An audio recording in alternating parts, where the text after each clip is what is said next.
All right, where did I leave off? Omar. Hi. Omar has performed with Russ in our improv troupe on several occasions, each one more forgettable than the last. They've been to the shows, apparently. We're glad he could be here today. He hopped a very large fence to do so. He's Mexican!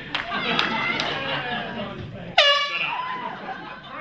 That is one of Russ's favorite jokes in improv. Omar's Mexican! It's like when he says,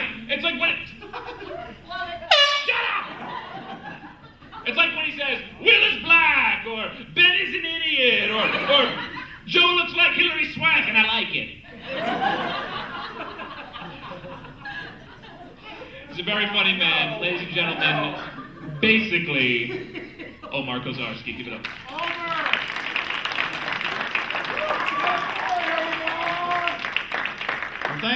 Thank you. I'd like to say it's a pleasure to be here, but we all know that I'd be lying. When I was asked to present at this roast, I really gave it a lot of thought of what I was going to say, because Russ means a lot to me. So I basically wrote it within the fast 5 minutes and while I was actually at cabaret auditions. So there's a lot of, unneeded references to like bosoms and gyrating pelvises. You'll have to excuse me. Well, I'm actually just glad to say that I'm actually invited to be here as opposed to actually serving the food as Mexicans are prone to do. Well, I know it wasn't for landscaping because it's not the season yet. Russ, I hope you're surprised, not by the party itself, but just this many people actually showed up claiming to be your friends. Wow. So you're 30 years old. And as we computer geeks would say, that's 0010011000101. That's a binary joke. What is thinking though? Seriously though, you're 30 years old. Just give yourself another 60 years and you'll be the same age as your lover, Harrison Ford. He likes Harrison Ford, and he's old. You know what? I don't know what's faggier, your love of Stargate SG-1 or Harrison Ford's earrings. Speaking of Harrison Ford, because he is, some of you may not know, the actor Harrison Ford was a carpenter before he hit it big. Russ is actually planning, and him and his lovely wife Andy are actually planning to do some work on their home, right? Extending the porch. And I was, talking with Andy in kind of planning this thing, and she was saying there was a lot of, a lot of banging, so she thought maybe he was hammering or something like that, and she said to Russ, like, why, are you starting with the porch renovations, now? He's like, no, I'm just watching the new Indiana Jones trailer. I'll be out in a second. He was finishing hammering some things. That's kind of what that was all about.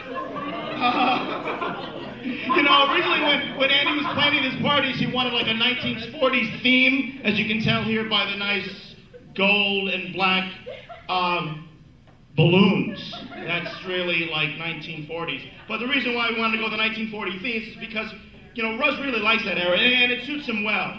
It's a time of Indiana Jones, radio dramas, and as was fashionable in Berlin at the time, hatred for everyone and putting the blame on somebody else. But seriously, gang,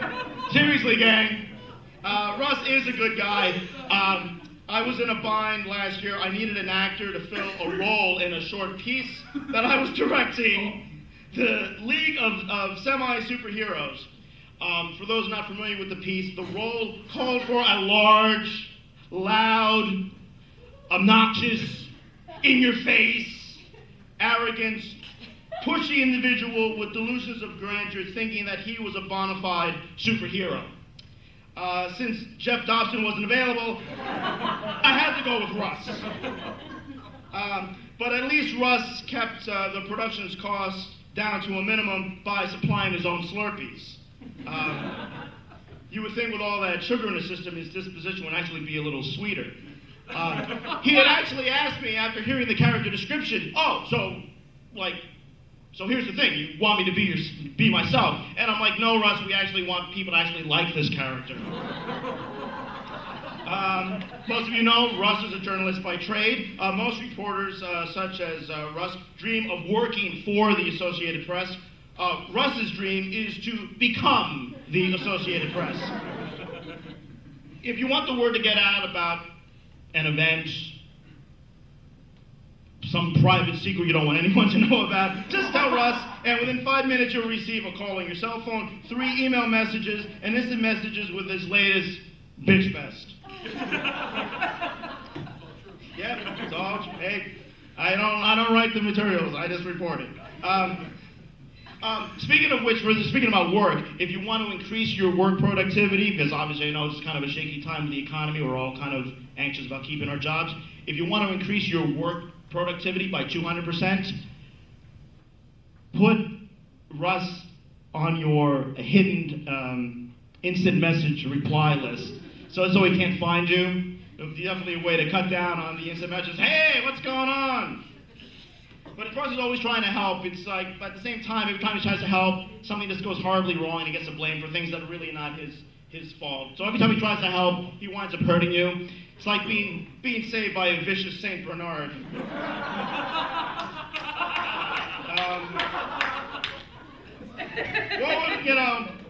As time goes on, Russ has gone through, many different changes. I just wondered what he would look like with his mouth shut. We probably wouldn't recognize him.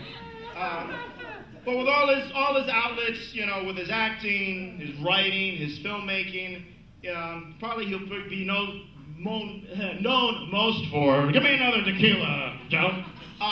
What he'll probably be known most for is the fact that someday someone will probably name a disease after him.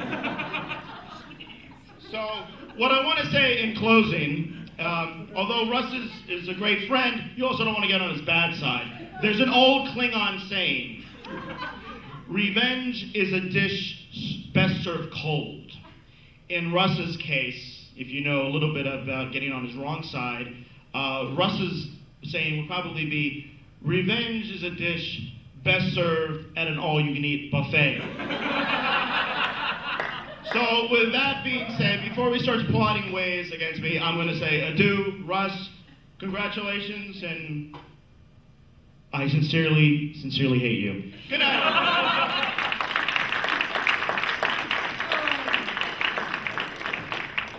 Should have looked over that email before you got up here.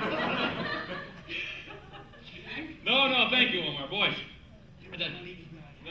Omar knows some old jokes, man. It's like someone put Milton Berle in a tanning bed for 45 minutes. No, but he made some good points. I mean, look at all these people here for you today. Each and every one of them are here because their cell phone plans lack the minutes required to explain their absence to you tomorrow. Right? I mean, let's face it, Russ is a guy who likes to stay in touch. Phone calls, voicemail, text messages, instant messages, email, an occasional MySpace comment, pigeon, smoke signals. My phone rings more often than the doorbell in Elliot Spitzer's motel room. Topical and recent. Thank you. Trying to branch out. If Russ ran a cell phone company, the slogan would be, "Hear me now!" Oh, thank you, Omar. That was good. Thank you. Thank you. The rest of them were crap. Good night. Russ keeps all good. I told her to feed the audience laughs, and she's doing so. Thank you. Russ keeps every email he has ever sent or ever received. Every single one. It's shocking, I know. And Dick Cheney is listening to every phone call you make. Apparently there are scary old men documenting everything you do.